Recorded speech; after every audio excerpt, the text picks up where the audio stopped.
말씀은 로마서 3장입니다.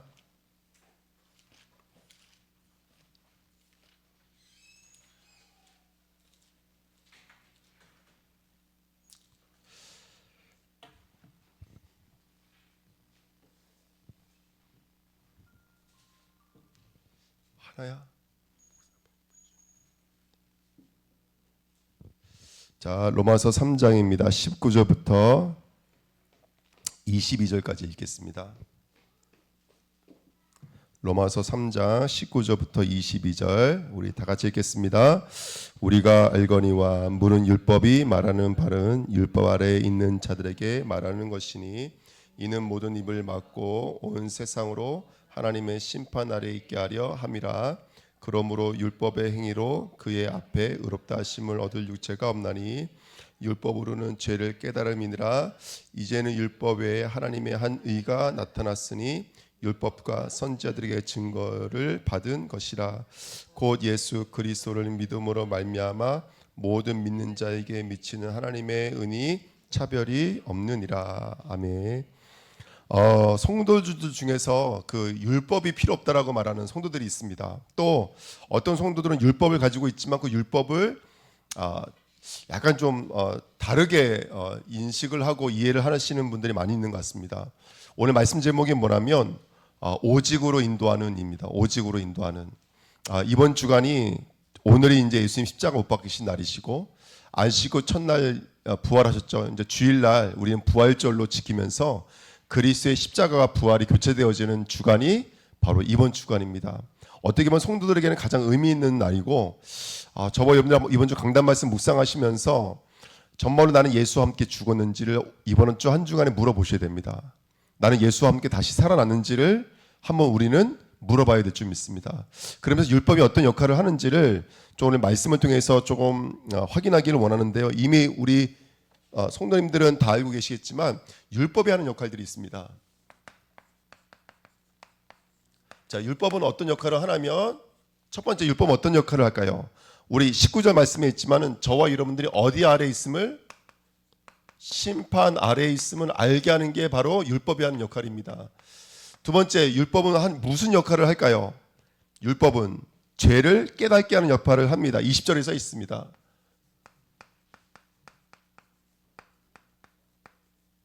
그 다음에 4번째, 율법 무슨 역할을 할까요? 다시 20절로 들어와서 그러므로 율법의 행위로 그 앞에 의롭다함을 얻을 육체가 있습니까? 없습니까? 없습니다. 율법은 우리를 뭘 깨닫게 만들면 그렇구나. 육체의 행위로는 의롭다함을 얻을 수 있는 육체가 있어요? 없어요? 없습니다. 이걸 깨닫게 만드는 게 율법입니다. 마지막으로 율법이 하는 일이 뭘까요, 여러분들?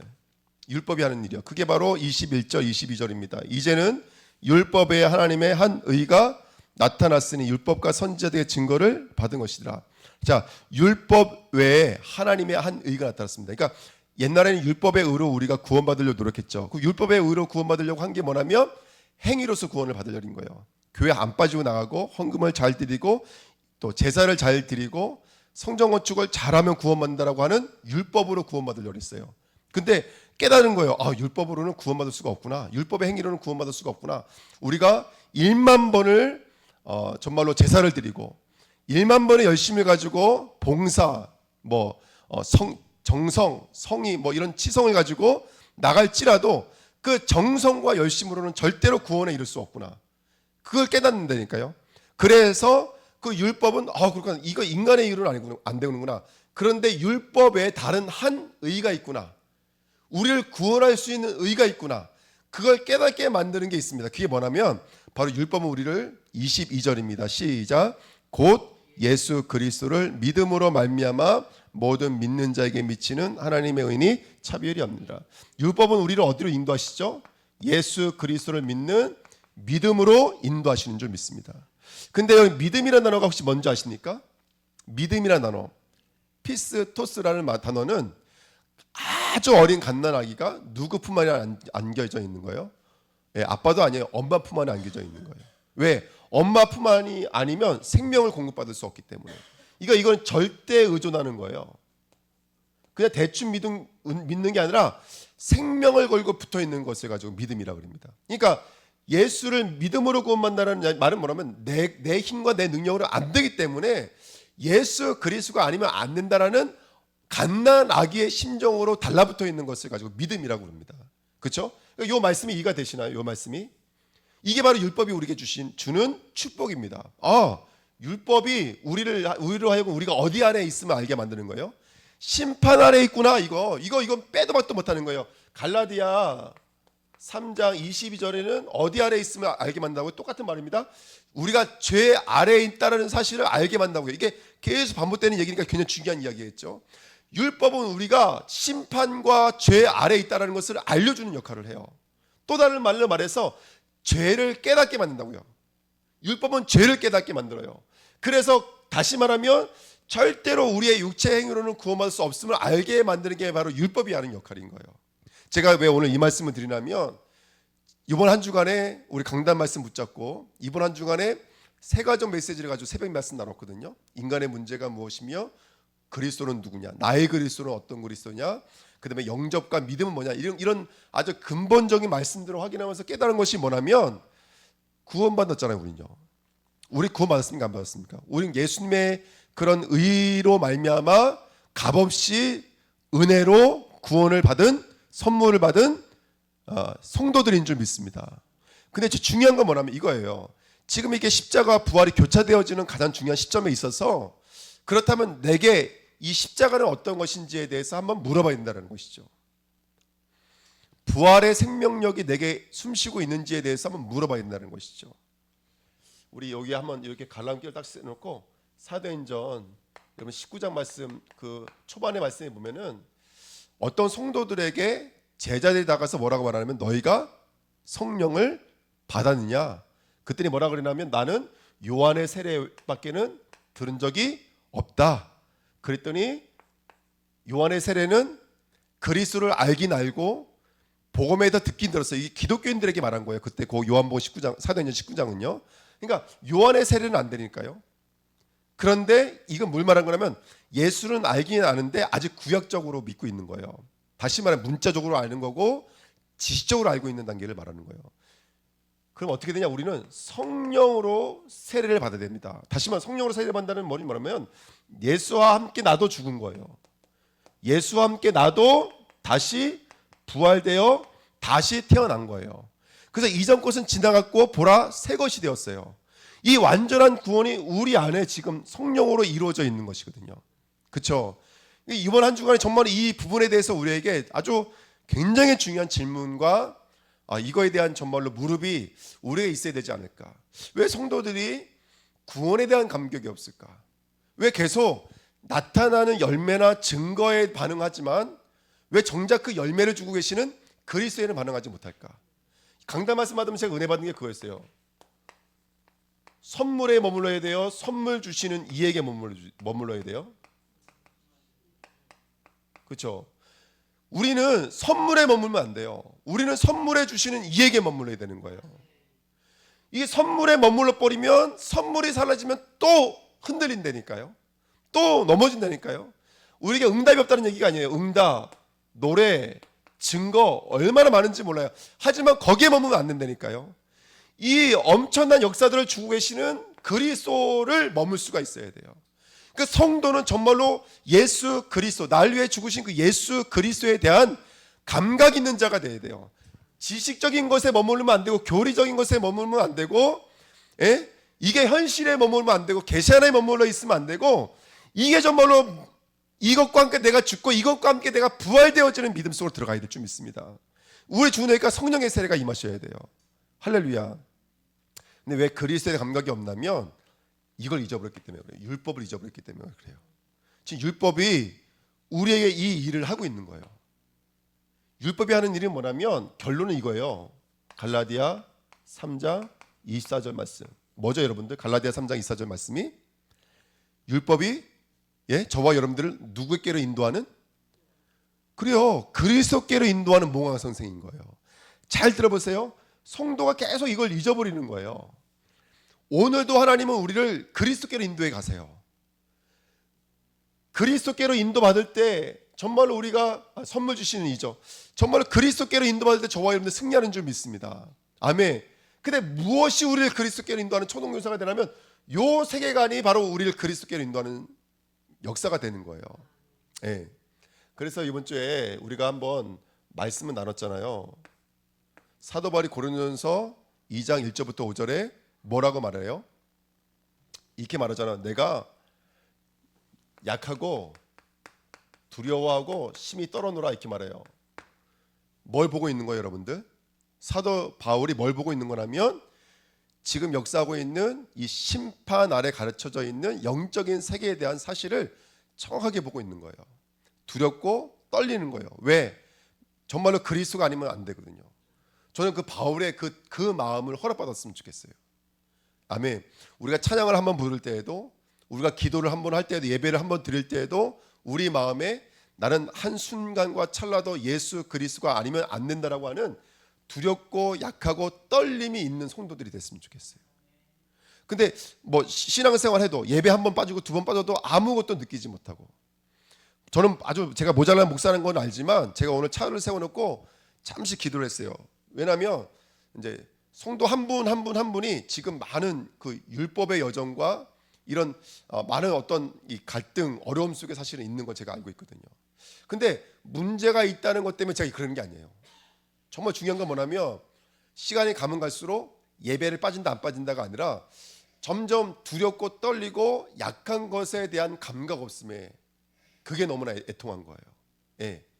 예배 못 드리는 거에 대한 애통함도 없고, 그리스도를 구하고 그리스도를 찾아야 되는 이런 것이 아무 느낌이 없는 거예요. 그냥 예배 안 빠져도 전혀 느낌이 없고, 기도하지 못해도 전혀 느낌이 없고, 그다음에 생각과 마음속에는 아주 이제 그 어떤 세상, 육신 이런 거에 완전히 이게 붙잡혀져 있는 우리들의 모습들이 사실은 숨겨져 있거든요.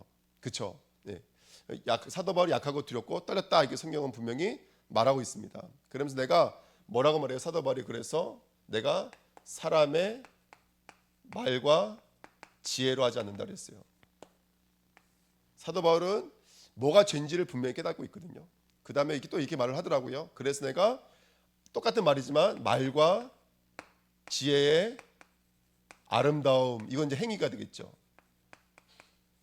이거는 사람의 행위가 되겠죠. 그렇죠? 하지 아니하고 오직 뭐라 그래요? 예수 그리스도와 그가 십자가에 못 박힌 것 외에는 아무것도 알지 않기로 작정했다, 이렇게 성경에 써 있어요. 예. 저와 여러분들이 오늘 율법을 볼 수 있는 영적인 눈이 있기를 예수님의 이름으로 부탁드립니다. 그래서 제가 한번 그림을 그리면서 좀 제가 많이 부족하지만 어쨌든 한번 좀 표현해 보려고 합니다. 우리가 살고 있는 땅은 어쩔 수가 없는 것 같아요. 자, 한번 보십시오. 여러분 한번 자세히 한번 보십시오. 여러분 우리가 신앙생활 하다 보면은 문제가 있습니까 없습니까, 여러분들? 신앙생활 하다 보면 문제 분명히 있습니다. 여러분 갈등 있을까요 없을까요? 갈등 분명히 있습니다. 위기 있을까요 없을까요? 위기 있습니다. 여러분 이 땅은 지금 어떤 시대를 우리는 지금 천국에 있습니까? 현실 속에 있습니까? 아직은 우리는 율법이 역사하고 있는 이 시대를 살고 있는 거예요. 그걸 우리는 숫자로 뭘로 표현하면 24시라 그래요, 여러분들. 그러니까 24시는 죄 앞에서, 혈과 육 앞에서 절대 불가능한 자리예요. 우리 인간의 힘으로 죄를 이길 수 있을까요 없을까요? 절대로 이길 수가 없어요. 예. 지금 역사는 사단의 권세를 이길 수 있어요 없어요? 없어요. 그래서 절대 불가능함을 경험하는 자리가 바로 이 땅이에요. 이 땅. 이 땅은 지금도 사단이 역사하고 있고 죄가 역사하고 있지만 그 앞에서 나는 아무것도 할 수 없음을 알고 있는 그것을 가지고 24라 그래요. 근데 우리는 뭐가 있죠? 영혼이라는 게 있어요. 영혼이 뭐냐면 우린 다 알고 있지만 아까 말씀드렸던 것처럼 예수 그리스도께서 십자가에서 뭐라고 말씀하셨죠? 내가 다 이루었다라고 요한복음 19장 30절에 말씀해 주셨어요. 아멘. 천지와 만물이 예수 그리스도의 십자가 앞에서 완전히 이루어진 줄 믿습니다. 그러니까 이게 영혼이에요, 여러분들. 우리가 받아야 될 완전한 자리가 바로 예수 그리스도와 십자가 부활인 줄 믿습니다. 그러면 우리는 뭘까요? 우리는요, 성도들은요.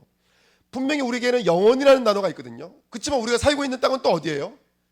24예요. 그래서 24 현실 속에서 뭘로 살아가야 돼요? 내 힘으로 살아가면 안 되고 다 이루신 예수 그리스도의 십자가와 걷는 붙잡고 나가야 돼요. 그것을 가지고 우리는 25시라 그래요. 다시 말하면 이 땅이지만 하늘문이 열려져 있는 자들, 이 땅이지만 하나님의 통치하는 자들, 만물권을 가지고 보좌권을 가지고 하나님이 역사하시는 것을 가지고 바로 하늘의 사람이라고 해서 25시라고 그래요. 그래서 현실은 24시의 모습이지만 저와 여러분들은 천국은 아니거든요. 하지만 오늘도 하나님이 함께 하시는 거예요. 보좌에 앉으신 예수 그리스도가 그 통치와 권세를 가지고 우리와 함께하고 계시는 거예요. 그러니까 문제가 뭐가 되는 거예요, 여러분들? 문제가요, 문제인 것 같지만 문제가 아니라 그 속에 뭐가 있더라는 것이죠. 정확한 답이 있습니다. 우리 성도는 답이 있는 자예요. 할렐루야. 답이 있는 자예요. 갈등인 줄 알았지만 이게 뭐냐면 나를 하나님께서 갱신시켜 나가시는 하나님의 방법이더라는 거예요. 위기인 줄 알았거든요. 근데 그리스도를 통과하고 나니까 뭐가 돼버려요? 이게 기회가 돼버리고 발판이 돼버리더라는 거예요. 이게 25시 사람인 거예요. 이게 율법이 지금 우리에게 하고 있는 역할들인 거예요. 그래서 성도들은요, 율법이 사라지는 게 아니에요. 율법을 통해서 우리로 하여금 그리스도 앞에 서게 만들어요. 율법이 없으면 절대로 죄를 못 봐요, 여러분들. 율법이 없으면 절대로 사단을 볼 수가 없어요. 율법이 없으면 이게 절대 불가능함이라는 것을 이해할 수가 없어요. 율법이 있어야지만 이것들을 볼 수 있는 점 있습니다. 여러 성경에 여러 가지 증거가 있지만 우리 시편 51편으로 한번 가보실게요. 시편 51편입니다.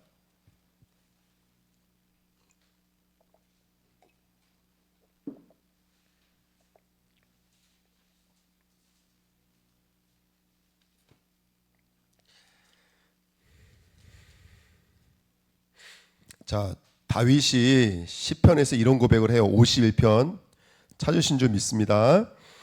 시편 51편 1절부터 3절까지 제가 읽어드리면 다윗이 이렇게 찬양을 해요. 하나님이여, 주의 인자를 따라 내게 은혜를 베푸시며 주의 많은 긍휼을 따라 내 죄악을 지워주소서.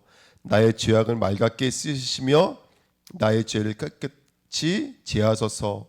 무릇 나는 내 죄가를 아오니 내 죄가 항상 내 앞에 있나이다. 이렇게 나에게 은혜를 달라고 고백하고 있어요. 왜? 항상 죄가 나를 쫓아오고 있고 지금도 제가 역사하고 있다는 것을 다윗은 지금 경험하고 있는 거예요. 근데 여기 이상한 고백이 하나 있어요. 그게 4절이에요. 한번 보십시오. 이렇게 말합니다. 4절에 내가 누구께만 범죄하여? 근데 이 말이 그냥 듣기에는 맞는 말이 틀린 말이에요. 내가 하나님께 범죄했죠. 그렇죠? 근데 이 말이 왜 이상한 말이냐면 이 시편 51편은 언제 쓴 줄 아세요, 여러분들? 시편 50편 앞에 써 있어요. 네. 다윗은 얼마나 위대했던 왕이라면 이미 청년 때, 목동 때부터 말씀 속에 있었고 시를 적는 아이였고 찬양하는 아이였어요. 예, 양을 지키는 자였고 거기다가 골리앗이 나왔을 때 사울 왕까지도 움츠려 들고 있었을 때 만군의 여호와 이름으로 나갔던 사람이 다윗이었어요. 사람들이 천천히요 만만히요 그 말 한마디에 사도 바울이 귀신 들렸죠. 그때도 사울을 죽일 수 있는데도 불구하고 하나님의 기름 부은 받은 종을 내가 해야 할 수 없다고 해서 끝까지 지켜냈던 사람이 다윗이었어요. 얼마나 멋있는 종이었는지 몰라요. 그렇게 호되게 힘든 역경의 세월을 지나고 왕이 되었을 때에도 정말 인간적으로는 불편한 사람들을요 자기 밥상 머리에 앉혔던 사람이었어요. 그 사람이 다윗이에요. 그러니까 인간적으로 얼마나 훌륭하고 대단했던 사람이에요. 찬양할 때마다 악시운이 떠나가죠. 싸우는 적마다 100% 이겼어요, 여러분들. 예. 그리고 이스라엘 영토가 가장 넓었을 때가 다윗의 시대였어요.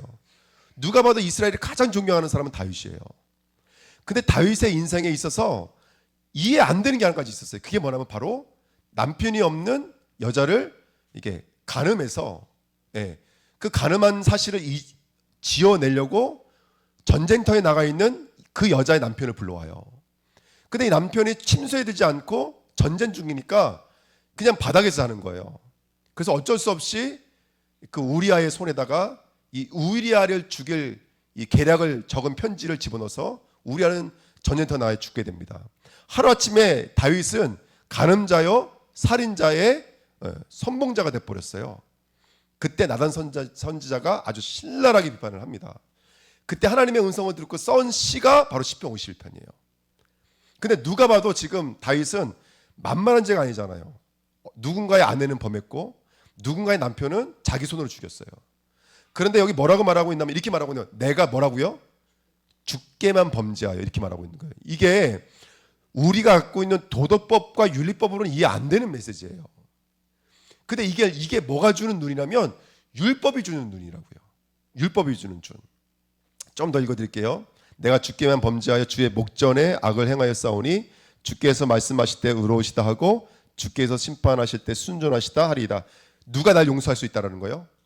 밧세바도 아니고 우리아도 아니라는 거예요. 하나님만 날 용서할 수 있다. 그러니까 모르고 들으면은 다 맞는 얘기인데 지금 어떤 사건 다음에 이 시편을 쓴지를 안다면 이거는 인간적으로는 맞지 않는 말들인 거예요. 지금 다윗은 누구 앞에 가서 잘못을 구해야 돼요? 밧세바와 우리 앞에 가서 구해야 돼요. 근데 밧세바와 우리아는 얘기도 안 하고 하나님만이 나를 순전하다 할 수 있고 하나님만이 나를, 다시 말하면 하나님만이 나를 용서할 수 있다 이렇게 말하고요. 굉장히 뻔뻔해 보이지 않습니까, 여러분들? 굉장히 이기적인 것처럼 보이잖아요.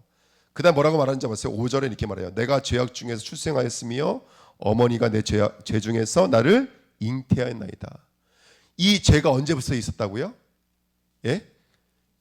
그러니까 우리가 죄 그러면 잘못했습니다 이렇게 말하죠.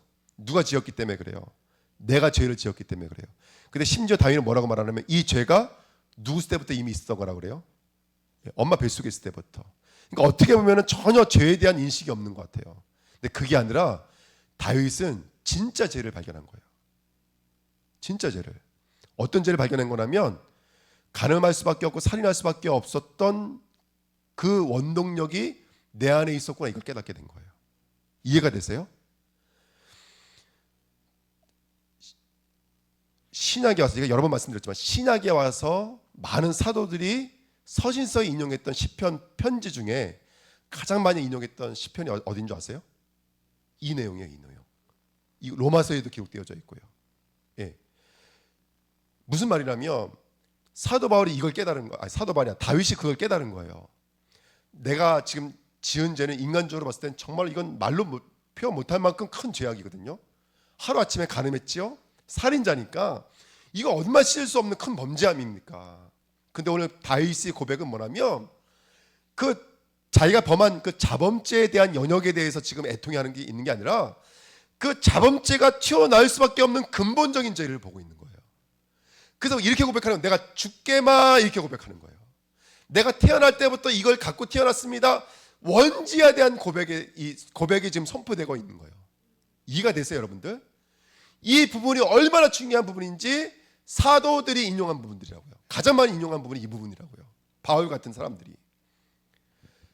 자, 그러면서 이렇게 말합니다. 6절 보십시오. 보소서 주께서는 중심이 진실함을 원하시오니 내게 지혜를 은밀히 가르치시리이다. 우수초를 나를 정결하게 하셔서 내가 정하리이다.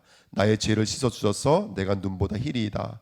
내가 내게 즐겁고 기쁜 소리를 들려주시사 주께서 꺾으신 뼈들도 즐거워하게 하소서. 꺾으신 뼈들은 늘 다윗이 제사를 드릴 때마다 희생 제물을 드렸던 짐승들을 말하는 거예요. 그 짐승의 뼈가 꺾어졌어요. 근데 이것은 누구를 상징하고 있냐면 죽이기 위해서 누구의 무릎팡이 뼈를 꺾어버리죠. 예수 그리스도의 뼈를 꺾어버리잖아요. 다 누구를 상징하고 있는 것이죠?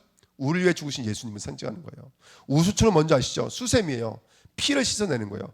그래서 우리를 위해 피를 흘리신 예수 그리스도에 대한 이야기인 거예요. 다윗이 일천보제도 드렸어요. 앞전에 얼마나 많은 제사를 드렸겠어요. 근데 다윗은 이제야 비로소 진정한 제사를 맞이하고 있는 거예요. 진정한 제사를 맞이하고 있는 거예요. 그러면서 10절에 보십시오. 여기서부터 중요해요. 이제 오늘 우리가 이 응답을 누려야 돼요. 10절에 보시면 하나님이여 내 속에 정한 마음을 창조하시고 내 안에 정직한 영, 또 다른 말로 말하면 견고한 영, 누굴 말하는 건 성령을 말하는 거예요. 그러니까 율법이 없으면 이런 고백들이 나올 수가 없어요. 아멘. 성령께서 인쳐주시지 않으면 우리가 이런 고백이 나올 수가 없어요. 그 다음에 보십시오. 11절 나를 주 앞에서 쫓아내지 마시며 주의 뭐를 내게서 거두지 맙소서.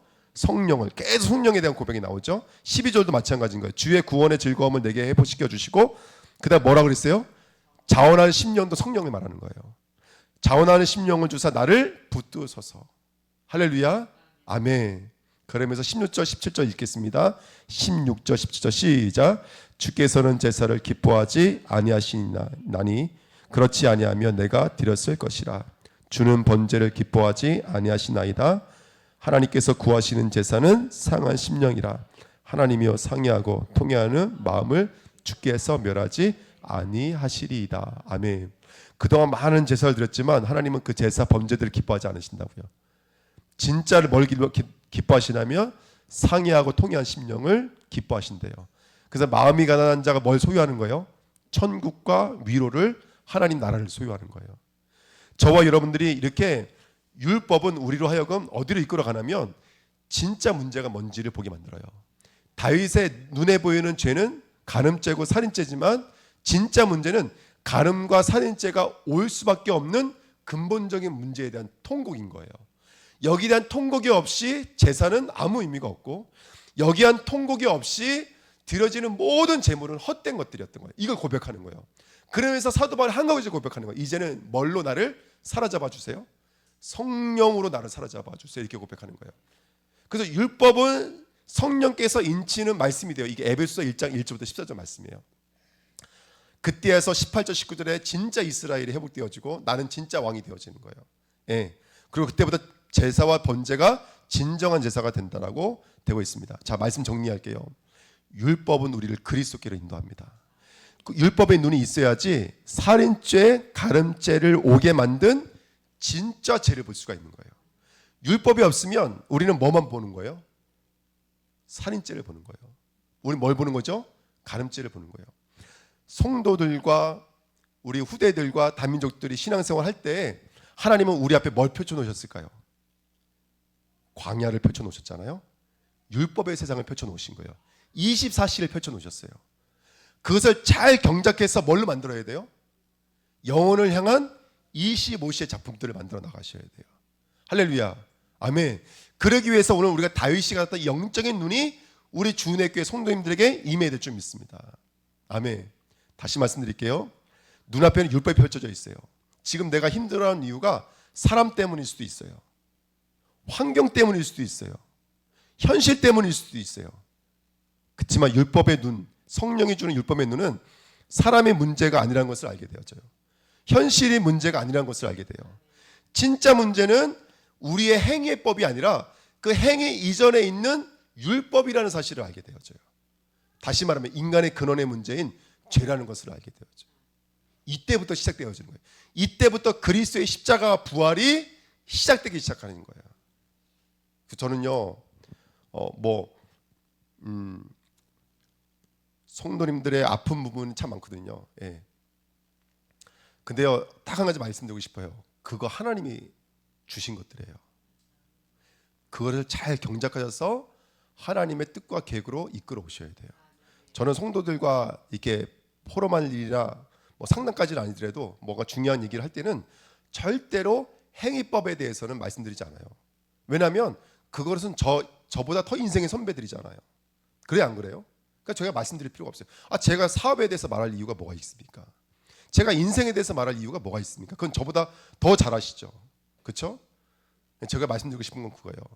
왜 우리가 예수를 믿어야 되는지 여기서 찾아가셔야 돼요.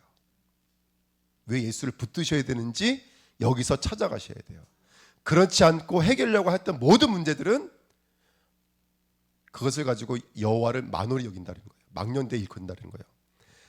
그 문제를 해결하기 위해서 내가 인본주의 쓰잖아요. 그럼 거기 가면 또 그 문제가 기다리고 있다는 사실을 기억하시길 축원드립니다. 아멘. 그래서 여러분 정확한 율법을 가지고 저와 여러분들이 오늘 나는 천국은 아니지만 하늘문이 열려져 있으니까 25시의 응답을 누리십시오. 계속 예배 속에서 말씀 속에서 하나님 이 과정을 통해서 내게 율법이 주는 죄가 뭔지를 진짜 보게 하옵소서. 우리 다윗의 이 상하고 통이한 마음을 제게 주시고 두렵고 떨리고 약한 심령으로 오직 예수 그리스도와 그가 십자가에 못 박히신 것 외에는 알지 않기로 사람의 말과 사람의 지혜의 아름다운 것으로 하지 아니하고 아멘. 사람의 능력 있는 지혜의 말로 하지 아니하고 예수 그리스도를 붙잡을 수 있는 믿음을 달라고 우리가 함께 기대될 줄 믿습니다. 아멘. 그래서 이게 너무나 중요합니다. 그래서 오늘 이 말씀 꼭 드리고 싶어요. 왜냐하면 제가 이제 현장에 나가 보니까 우리 다민족도 어저께도 이제 다민족 만나서 그 얘기 한 거예요. 친구들아, 지금 당장 막 급하게 나가서 5만 원, 6만 원, 7만 원 벌어봐야 그거 뒤로 새는 거 못 먹는다 너희들. 응. 내가 알아봤다. 제가 전화 많이 해봤거든요. 직장이 없어요 지금요. 다민족이 너무 많으니까 지금 이 기업하시는 분들이 다민족이 너무 많으니까 일을 세울 데가 없대요. 그 앞전에 일이 있다는데도 일이 없다 그러더라고요. 그래서 제가 그래서 그 말을 나눈 거예요. 지금 일이 없을 때 이거 기도할 때이고 준비할 때이고 하나님과 나와의 깊은 관계를 누릴 때이다. 예, 어제 그런 거 포럼했거든요. 그리고 이제 오늘 예배드리고 해놓고 제가 이제 안 드리고 온 거죠. 예, 제가 회개해야 되겠지만 여러분 다 마찬가지인 거예요. 누구나 율법의 세계 속에서 저와 여러분들 그리스도로 인도받는 몽화선생 역할들을 지금 이 땅은 하고 있는 줄 믿습니다. 사업이든 가정이든 후대든 내가 갖고 있는 모든 일들을 잘 경작하여서 하나님이 기뻐하시는 이 다윗의 고백, 바울의 고백, 저와 여러분들의 고백 되시기를 예수님의 이름으로 축원드립니다. 예, 기도하겠습니다. 말씀 붙잡고 우리 합심을 한번 기도하겠습니다.